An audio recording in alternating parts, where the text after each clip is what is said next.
What's up, Reefers, and welcome back to another video here at Aqua SD. My name is Jack, and in this video, we're going to be talking about feeding various types of coral and the benefits of doing so. First, we'll talk about the types of food that we use here in the shop to feed our corals, how we prepare them, and the three-part system we use when feeding in order to achieve the best results. Lastly, we will go over a few different types of corals, our recommendations when feeding each of them, and some of the benefits to be had from feeding each type of coral. Now let's get into the video.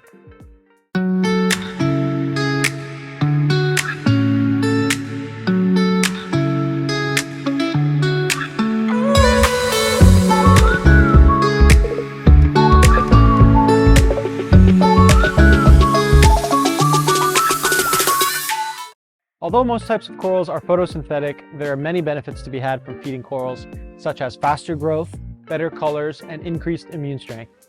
Here at Aqua SD, we have a three-part feeding system that we have found to work really well for keeping our corals healthy and colorful. The first step of our three-part system is to dose Red Sea Reef Energy AB+ directly into the system via the broadcast feeding method. We find that this product works really well for bringing out the best colors in our corals. Furthermore, it prompts a feeding response from the corals that better prepares them for the second step in our feeding regimen. Once the dose of AB+ has had some time to work its magic, we move on to the second step of the process, which is a broadcast dispersal of Reef Roids into our system. To prepare the Reef Roids, we dilute them in a container using some water taken from our system. From here, we use a turkey baster to disperse the slurry of Reef Roids into the water column, ensuring that all the corals get exposure to the particles in the water. When doing so, we make sure corals like gonies, gorgonians, acros, and montes get a good misting of food, as they are excluded from the next step in the process. The final step is target feeding our LPS and filter feeders with a more concentrated slurry of Reef Roids. This is achieved by turning off all the flow in the tank and feeding each coral one by one with a concentrated dose of Reef Roids. Finally, we leave the flow off for an additional 15 minutes to allow the corals to consume as much food as possible without having it blown away by flow. We find that by target feeding, we can ensure that each coral has a better chance to consume the food and allow time for the feeding response to go into full effect. Some of our favorite corals to feed here in the shop are Scolymia and some of the other large polyp corals like Acans, lobos, and Trachyphylia. These meteor corals not only benefit from regular target feeding, but most would argue that it is essential to target feed them in order to maintain their health. As you can see here, Scolymia have an awesome feeding response to Reef Roids, where they open up, extend their tentacles, and actively pull food into their mouths. We have found that feeding our Scolymia not only helps to maintain their health, but also aids greatly in accelerating their growth rate as well as bringing out the vibrancy of their colors. The next animal we are going to talk about are Christmas tree worms. These are not actually a coral, but are a super cool type of invertebrate that you don't often see within the hobby. Christmas tree worms are filter feeders and will definitely benefit from broadcast feeding of Reef Roids. They get their name because of their resemblance to a Christmas tree poking out of a rock when they have their feeders out. The way in which these awesome critters eat is by reaching their cilia out into the water column and catching food particles as they pass by in the flow. It is absolutely essential to make sure these guys get fed regularly because they are non-photosynthetic, so they must get all their food through filter feeding. The next coral we are going to discuss are Acans. Although Acans can technically survive without being fed, we find that they are much healthier when they are fed regularly. When we feed our Acans, we try to make sure that each polyp gets an ample amount of Reef Roids so that we can get the best growth and the most out of their colors.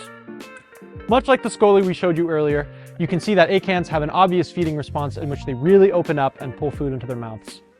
In our experience, Acans which are fed regularly tend to be much fluffier and put out new polyps at a much faster rate. Another type of coral which can really benefit from target feeding are Euphyllia. The specific Euphyllia that we will be feeding in this video is the Holy Grail torch.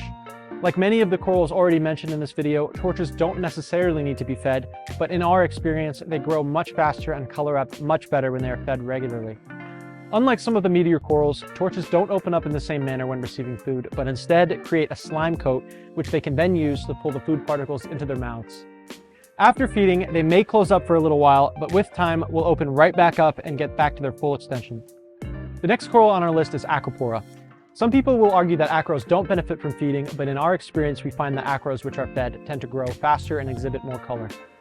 Acros definitely do not need to be target fed, but instead will benefit more from a broadcast feeding, as this will allow them to catch food without being smothered with food particles. Something to note after feeding Reef Roids, or any other food for that matter, is to make sure you blow off any excess food or detritus from your acros to ensure they are clean to avoid any chance of leftovers causing damage to the tissue. Another coral which we have found to really benefit from target feeding is Chalice corals. In our experience, chalices which are fed regularly grow quite a bit faster and definitely get an extra pop of color. When target feeding chalices, they tend to slime up and then use the slime to collect and pull the food toward their mouths in a rather impressive fashion.